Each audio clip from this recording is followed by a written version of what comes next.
क्या नीट 2025 के exam pattern में कोई चेंज देखने को मिलेगा? क्या पेपर बहुत ज्यादा डिफिकल्ट आ जाएगा हाई कट ऑफ को देखते हुए, या सिलेबस में कोई चेंज देखने को मिलेगा? तो बेटा मैं बहुत क्लियर कर देना चाहता हूं, नीट 2025 एग्जाम में आपको ऐसा कोई भी चेंज देखने को नहीं मिलेगा। जैसे क्वेश्चंस आपने 2024 में देखे, जो सिलेबस आपने 2024 में फॉलो किया, वही सिलेबस आपको 2025 में भी फॉलो करना है। कुछ चीजों का बस आपको ध्यान रखना है। पहला कि पेपर एनसीईआरटी से ही आएगा। आपको बस एफिशिएंट प्रैक्टिस करके अपना रिवीजन इस तरीके से करना है कि एग्जाम में आपको सारे देखे हुए क्वेश्चन मिले। मैं हर साल अपनी क्लास में टॉप 1000 क्वेश्चन कराता हूं और आप देखोगे 90% एक्यूरेसी के साथ मैं नीट एग्जाम का पेपर प्रिडिक्ट करता हूं, और यही प्रिडिक्शन अब आप भी कर पाएंगे मेरे नीट क्वेश्चन बैंक की मदद से।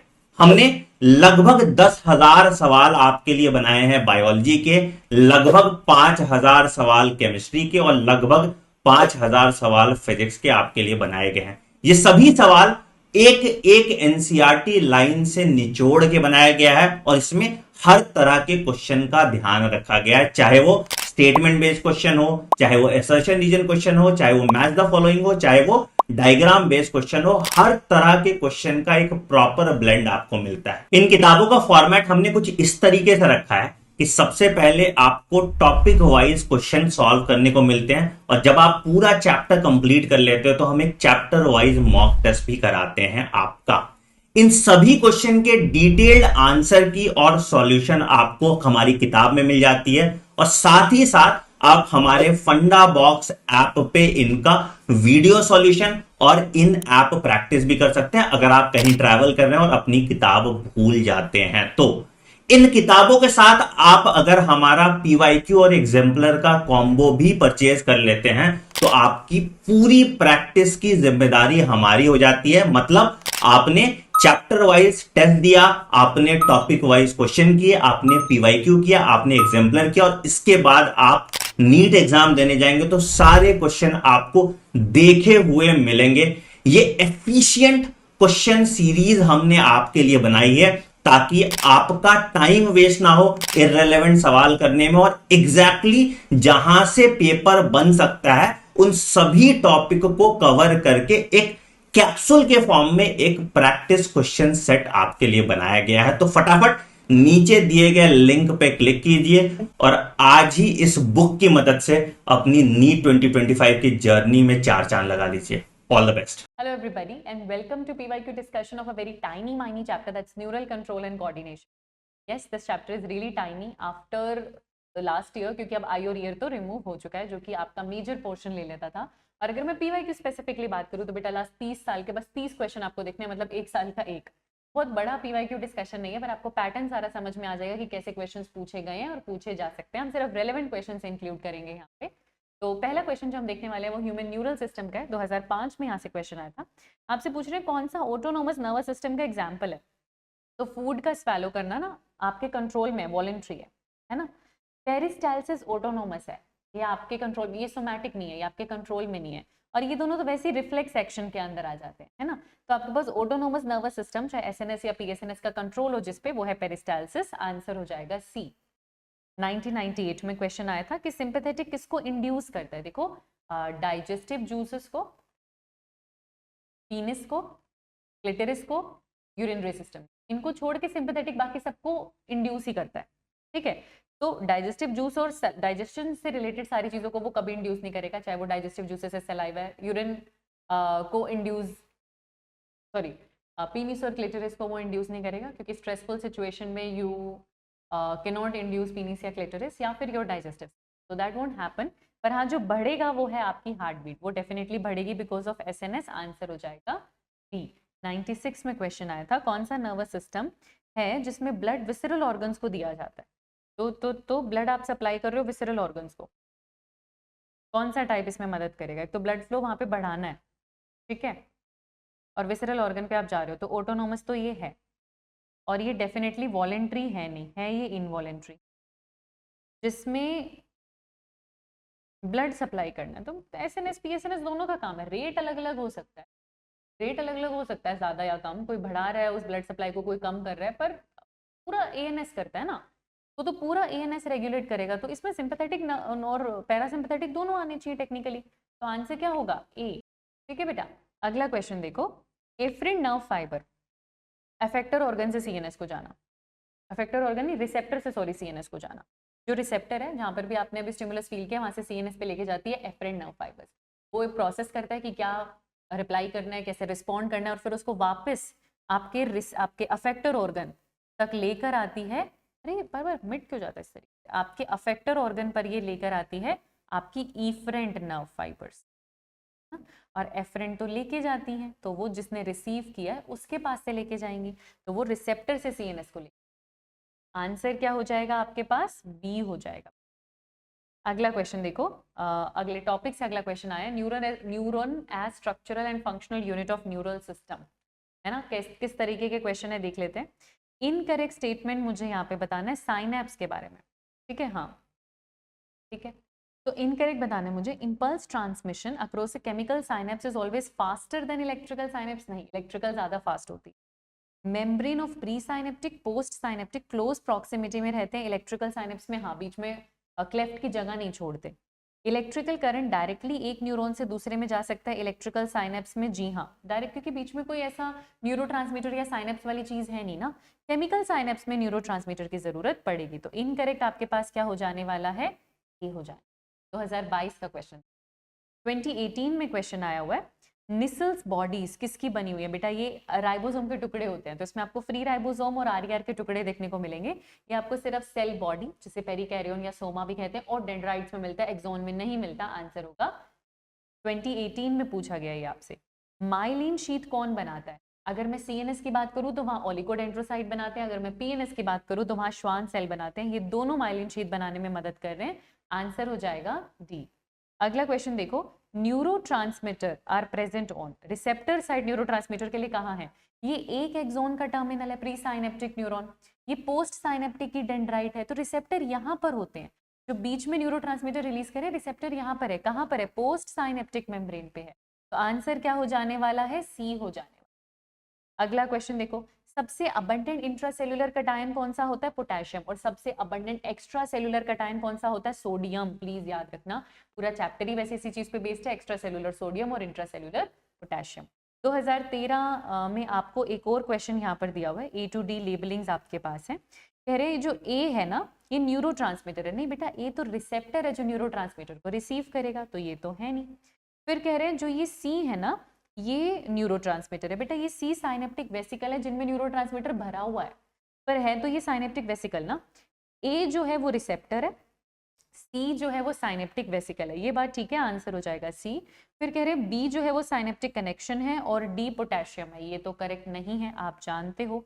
आंसर आपके पास क्या हो जाने वाला है, सी हो जाने वाला। अगला क्वेश्चन देखिए, when a neuron is in resting state that is not conducting any impulse, the axonal membrane is, अगर वो रेस्टिंग स्टेट में है तो अंदर नेगेटिव चार्ज रहता है, बाहर पॉजिटिव चार्ज रहता है, अंदर नेगेटिव मेंटेन करके रखना है, तो क्या सोडियम के लिए परमेबिलिटी ज्यादा होगी, मुझे बताओ, सोडियम बेटा बाहर ज्यादा, उसकी परमेबिलिटी ज्यादा हुई ना तो अंदर पॉजिटिव आने लगेगा, ये तो हो नहीं सकता, इक्वल भी नहीं हो सकता, दोनों को इम्परमिएबल भी नहीं कर सकते, पोटेशियम के लिए ज्यादा परमिएबल हो ना, ताकि पोटेशियम क्योंकि अंदर ज्यादा है वो बाहर जाएगा तो अंदर एक नेगेटिव चार्ज क्रिएट होगा, सोडियम के लिए इम्परमिएबल रखो ताकि सोडियम अंदर ना आ सके और आप अंदर एक नेगेटिव चार्ज क्रिएट कर पाओ, आंसर हो जाएगा बी।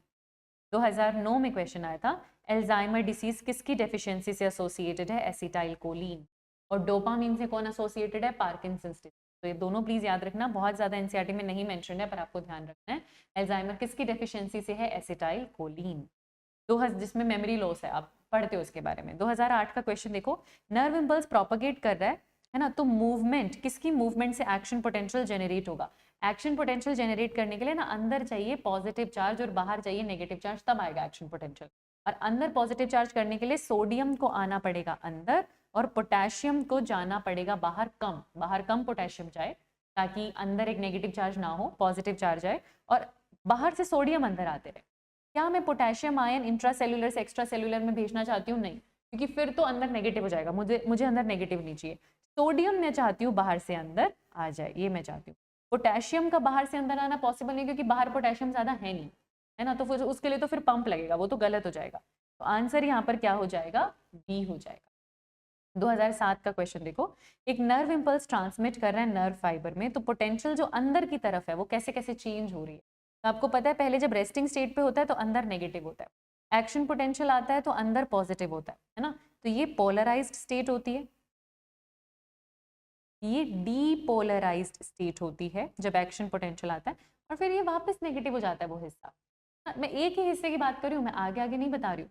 यही हिस्सा पॉजिटिव होता है जब एक्शन पोटेंशियल होती है, और जब ये वापस रीपोलराइज वाली सिचुएशन में जाता है तो ये वापस नेगेटिव हो जाता है, वापस रेस्टिंग -70 पे आ जाता है ना। तो it's first negative then positive and then positive, नहीं जी, first negative then positive then वापस नेगेटिव, वो वापस नेगेटिव की तरफ आएगा, आंसर हो जाएगा डी। अगला क्वेश्चन देखो, इनमें से कौन सा does not act as a neurotransmitter. Acetylcholine neurotransmitter है, एड्रेनलिन, नॉन एड्रेनलिन जिन्हें हम एपिनेफ्रिन और नॉन एपिनेफ्रिन कहते हैं वो भी न्यूरोट्रांसमीटर है। कोर्टिजोन या कोर्टिजोल स्ट्रेस हार्मोन न्यूरोट्रांसमीटर नहीं है, आंसर होगा ए। अगला क्वेश्चन देखो, पार्किंसंस डिसीज जिसमें ट्रेमर्स हैं या लिम्स में रिजिडिटी आ रही है, उसमें ब्रेन के न्यूरॉन धीरे धीरे डीजेनरेट होते हैं, है ना। इससे इसमें भी that are involve in movement control and make use of neurotransmitter. ये कौन से न्यूरोट्रांसमीटर का यूज कर रहा है, डोपामीन। वही अफेक्ट हो गया ना, वही अफेक्ट हो गया जिसकी वजह से आपको ये ट्रेमर्स महसूस हो। तो एसिटाइलकोलिन, एल्जाइमर्स, डोपामीन, पार्किंसंस, याद रखिएगा, आंसर हो जाएगा सी। अगला क्वेश्चन देखो, in the resting state of the neural membrane diffusion due to concentration gradient if allowed would drive। देखो पहली बात, आप रेस्टिंग स्टेट में हो मतलब अंदर नेगेटिव है और बाहर पॉजिटिव है, और कह रहे हैं हाइपोथेटिकली अपने आप डिफ्यूजन होगा हाई टू लो।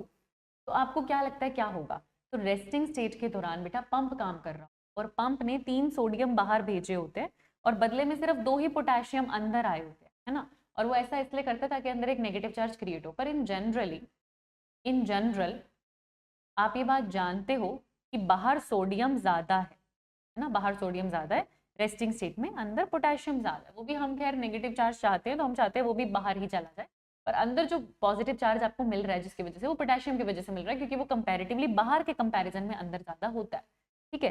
तो डिफ्यूजन तो हाई टू लो होगा, तो पोटेशियम अंदर क्यों आएगा, पोटेशियम तो अंदर ज्यादा है, वो तो बाहर ज्यादा है, और ये तो हाइपोथेटिकल है ना, डिफ्यूजन पूछ रहे हैं हमसे, तो सोडियम अंदर आएगा क्योंकि वो बाहर ज्यादा है, ये होगा।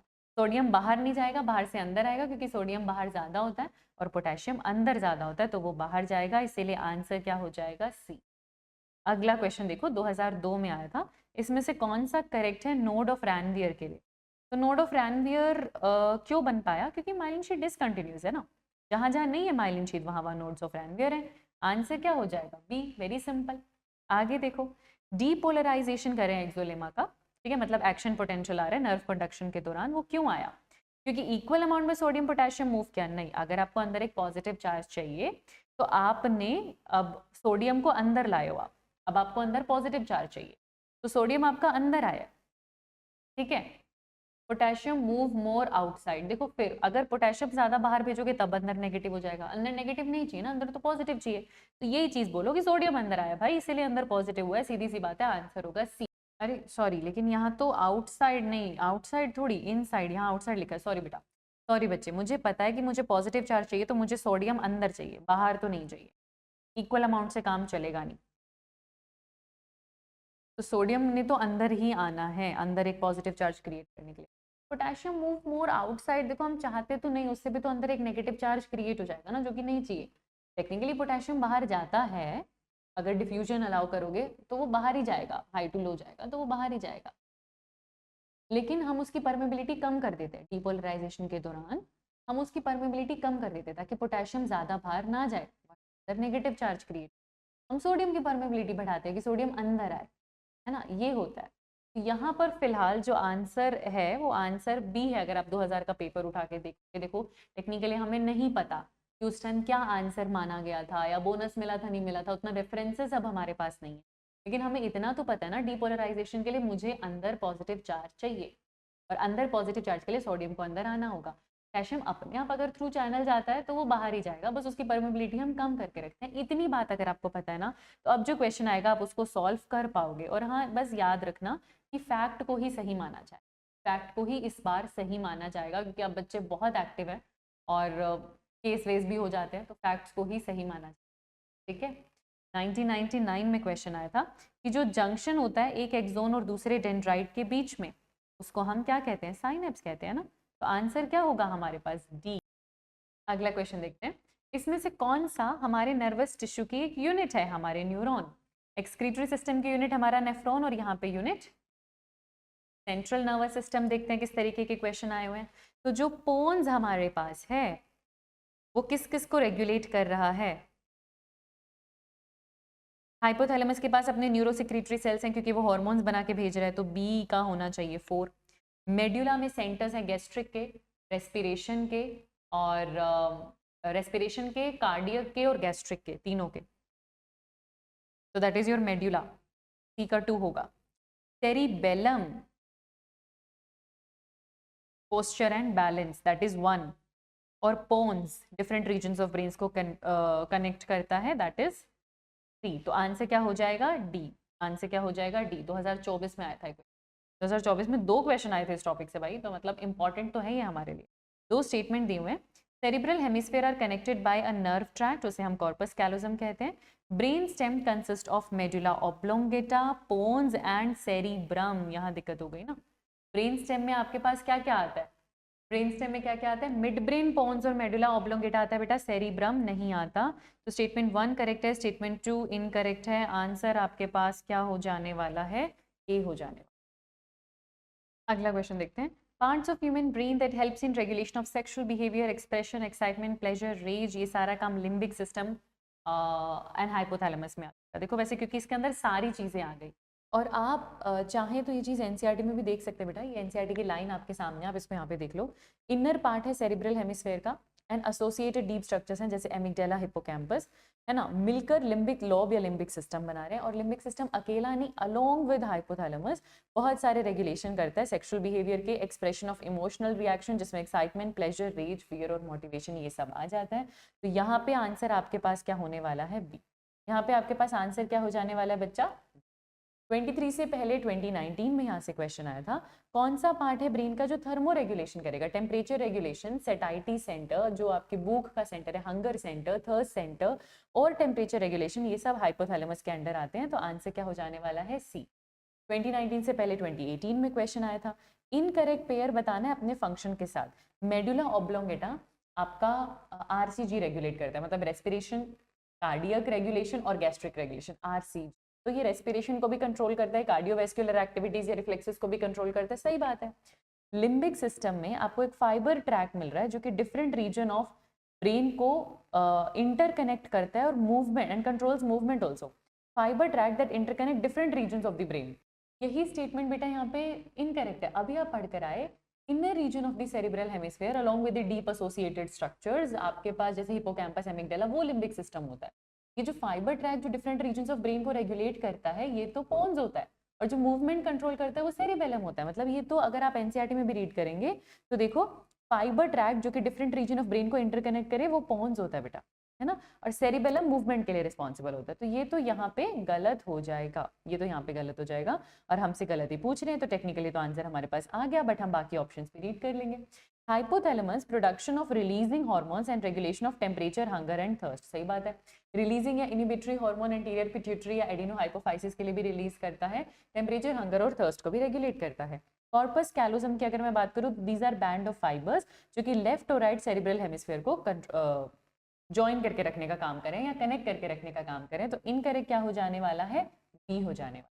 2018 से पहले 2015 के पेपर में क्वेश्चन आया था, कौन से रीजन का ब्रेन, फिर से मुझे इनकरेक्ट पेयर बताना है अपने फंक्शन के साथ।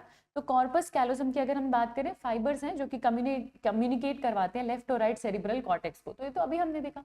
कॉलेजम क्या है, कैलोजम क्या है, corpus callosum bands of fibres है, राइट और लेफ्ट सेरिब्रल हेमिस्फीयर को कनेक्ट करके रखने का काम होता है। सेरिब्रम कैलकुलेशन और कॉन्टेम्पलेशन, इसमें 4 ब्रेन आता है, इसमें 4 ब्रेन आता है एकदम सोच के करने वाली चीजों में, है ना, तो सेरिब्रम 4 ब्रेन का ही हिस्सा हो गया, ठीक है।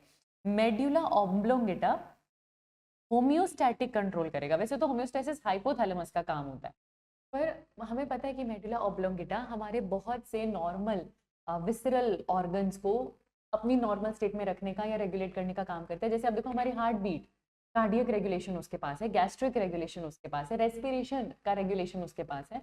तो हाँ, एक नॉर्मल होम्योस्टेसिस मेंटेन करवाएगा मेडुला ऑब्लोंगेटा, ठीक है।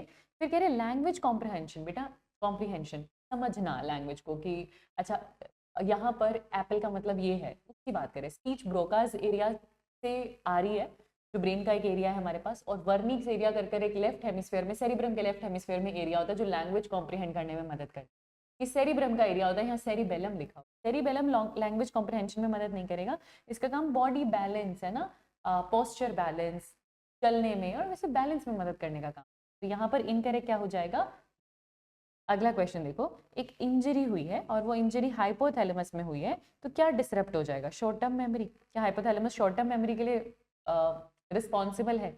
कोऑर्डिनेशन ड्यूरिंग लोकोमोशन, क्या हाइपोथैलेमस लोकोमोशन के लिए रिस्पॉन्सिबल है। एग्जीक्यूटिव फंक्शन जैसे कि डिसीजन मेकिंग, उसमें हाइपोथैलेमस नहीं आता, फोर ब्रेन आ रहा है, ठीक है। और बॉडी टेम्परेचर, ये हाइपोथैलेमस।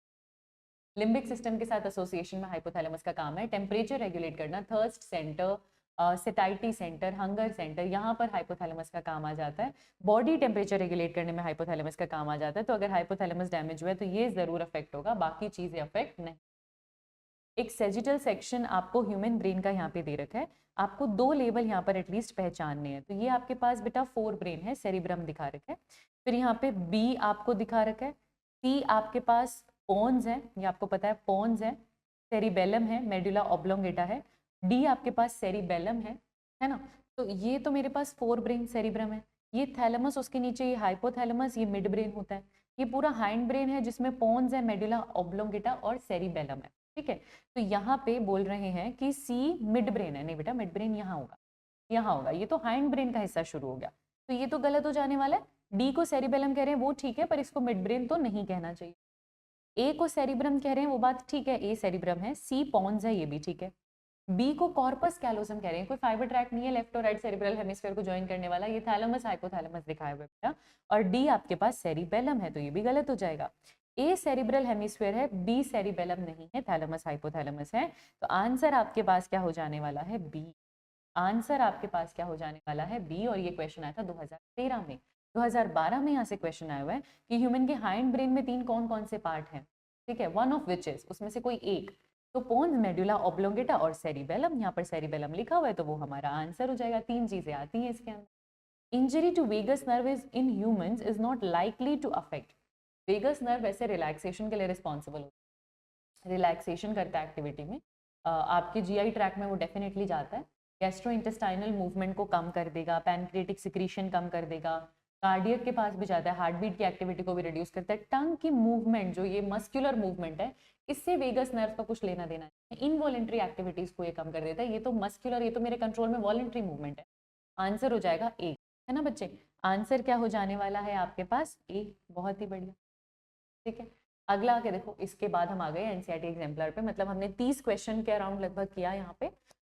रफ आइडिया मैं आपको बता रही हूँ, तो इतना ही हमें लास्ट 30 ईयर्स में यहाँ पे मिला हुआ है। आई होप आपने सारा कॉम्प्रहेंड कर लिया होगा कि किस एरिया से कैसा क्वेश्चन आता है।